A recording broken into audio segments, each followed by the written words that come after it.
Japanese government? Hi, I need you to send your best 5th grade Japanese boy. My stove is on fire, so I'm gonna need him to jack in and execute. Hopefully his cable can fit into my port. Hold on. The police are here for some reason. Nintendo has Mario, Kirby, Zelda, and Metroid. Xbox has Master Chief, Sonic for Sega, PlayStation? I don't know. God of War?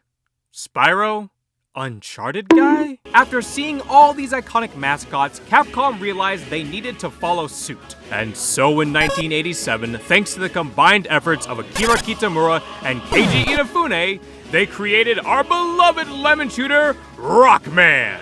Or if you speak in God Bless America, Mega Man. He's known as Rockman in Japan because they were following the theme of music genres for naming their characters, with other characters like Roll for rock and roll, as well as the villains like Bass and Blues. Although in America, Joseph Morisi didn't like the name Rockman because he thought it wouldn't get him any bitches, so they went with the name Mega Man instead. The story of Mega Man follows our main protagonist, the Blue Bomber, who helps his creator, Dr. Light, stop the evil Dr. Wily from ruling the world with his army of robots known as Reploids. Who let this man graduate college? The original series released in December 17th, 1987, one day before Final Fantasy I. The franchise started as a side-scrolling platformer where the goal was to defeat 8 of Wily's Reploids. Whenever Mega Man would defeat one, he'd gain their powers, and conveniently, each Reploid was weak to the other in some combination. The original series had 11 games with several spin-offs. Speaking of spin-offs, the success of the series had created several new and iconic iterations of our favorite jump dude. Mega Man X, Zero, Legends, and a handful of cartoon shows, comics, and an upcoming live-action movie? Why? But we aren't talking about the mainline series. Oh, no. Today, we're gonna be talking about my favorite side series, Mega Man Battle Network. In 2003, God pitched his 7th greatest invention to Nintendo, the Game Boy Advanced SP.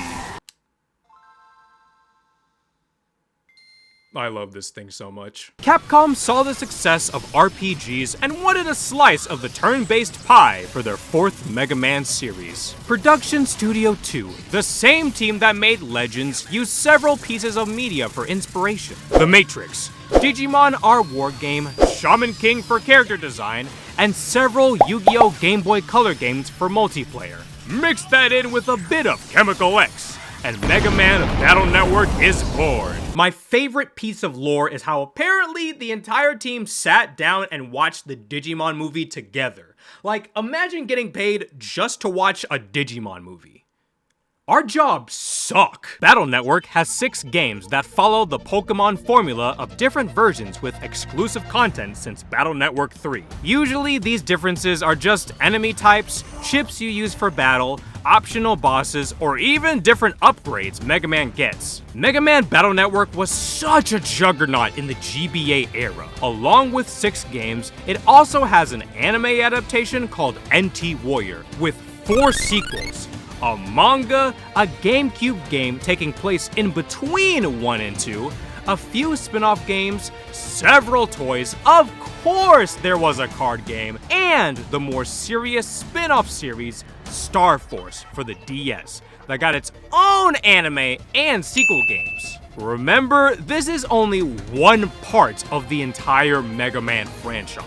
The anime was my first introduction to the series that aired on Kids WB, and only the first 2 seasons are dubbed. And I actually did watch it all recently because Capcom released the entire first season on their official YouTube channel for a short period of time. There was also a movie based on the events of Battle Network 5, and it was a double feature with a Duel Masters movie where some Mega Man characters made special guest appearances. I mean, yeah, Battle Network was huge in the early 2000s, and Capcom actually recently released a compilation for the Switch that includes all 6 games, including their different versions, for a total of 10 games with online features, new exclusives, BTS artwork, and just a bunch of other stuff. So I've beaten Battle Network 1, 2, and also 6, which is why today we are going to be talking about Mega Man Battle Network 3. So how do you play Mega Man Battle Network 3? Battle Network is literally if VTubers were Pokemon and they fought with Yu-Gi-Oh cards. The Battle Network series is a tactical role-playing game where you play as Lan Hikari in the human world, solving puzzles, roaming around on your little skates, and talking to NPCs. Meanwhile, Mega Man resides in the net and is where all the combat happens, along with finding items such as Zenny and battle chips. Lan uses a device called a PET to jack into the net. Several locations in the human world have ports you can use to send Mega Man into the digital world. Lan's computer, a vending machine, computers at the school and zoo, the list goes on. Alright, time to read some Undead Unluck. Hell yeah.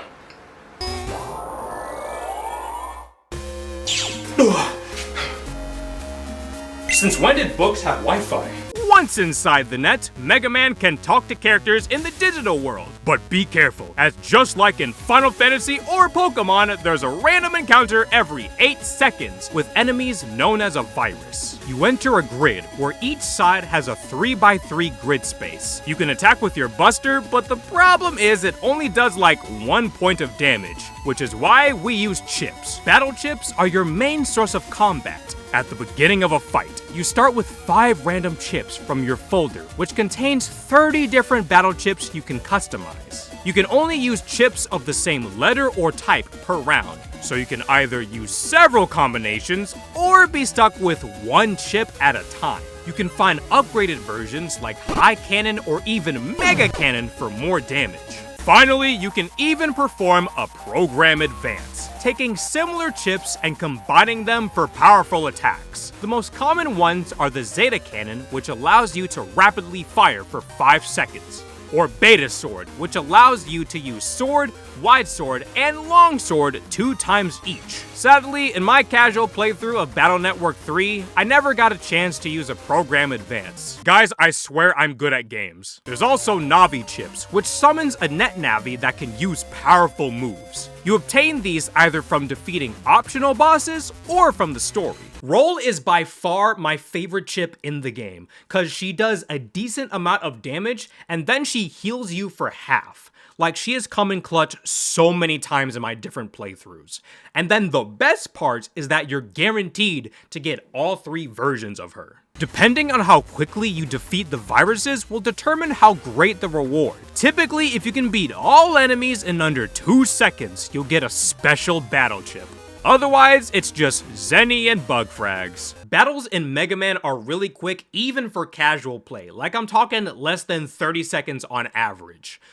But the problem is, you encounter viruses often. All Battle Network games play the same, but Battle Network 3 includes some new additions. First is the Navi Customizer. Instead of regular permanent power-ups, you play Tetris to determine how strong Mega Man will be or what unique abilities he'll have, like being able to shrink. Huh? There are 2 types of Tetris blocks: white program parts that must touch the command line, and plus parts, which comes in a variety of colors and must not touch the command line.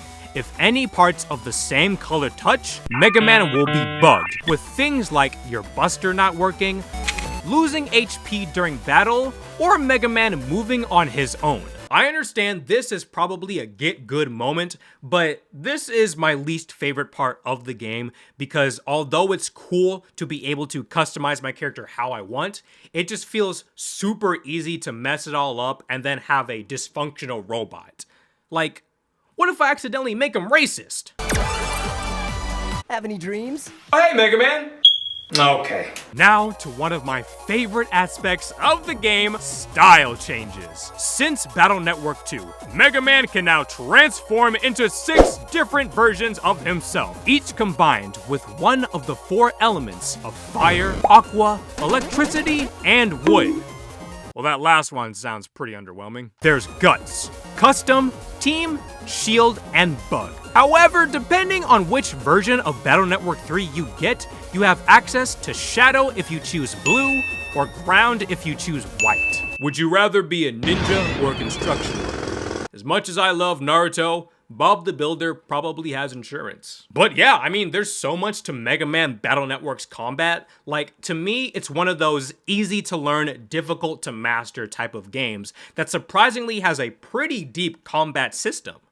But can you say the same about its story? No. The general story of Battle Network takes us to the future of 20XX. It could still happen. We follow our main character, Lan Hikari, a 5th grader on roller skates whose dream is to become the world's best net battler with his trusted Navi, Megaman.exe. Along with his friends, Dex, the obese bully, Yai, the wide-head 3rd grader with twice the net worth of Jeff Bezos, Mail, the love interest, and we definitely can't forget about the stupid, fuckwad, daddy issues, piece of shit, too cool for school douchebag, Chad the rival. They all work together to stop the evil net crime organization World 3, aka the World Wide Web, from ruling the digital and real world.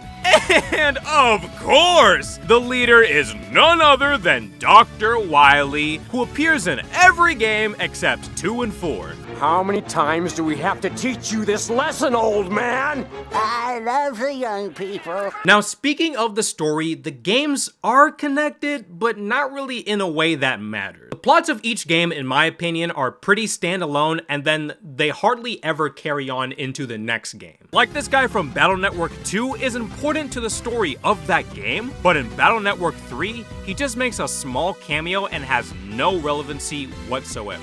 I mean, hell, the first Battle Network game I beat was 6, and then some people even recommend starting with 2. 3 months after the events of Battle Network 2, Lan is locked in on the N1 Grand Prix, a tournament of net battlers, where the winner will be crowned the best net battler in the world! But unbeknownst to everyone, World 3 are the ones behind this whole event.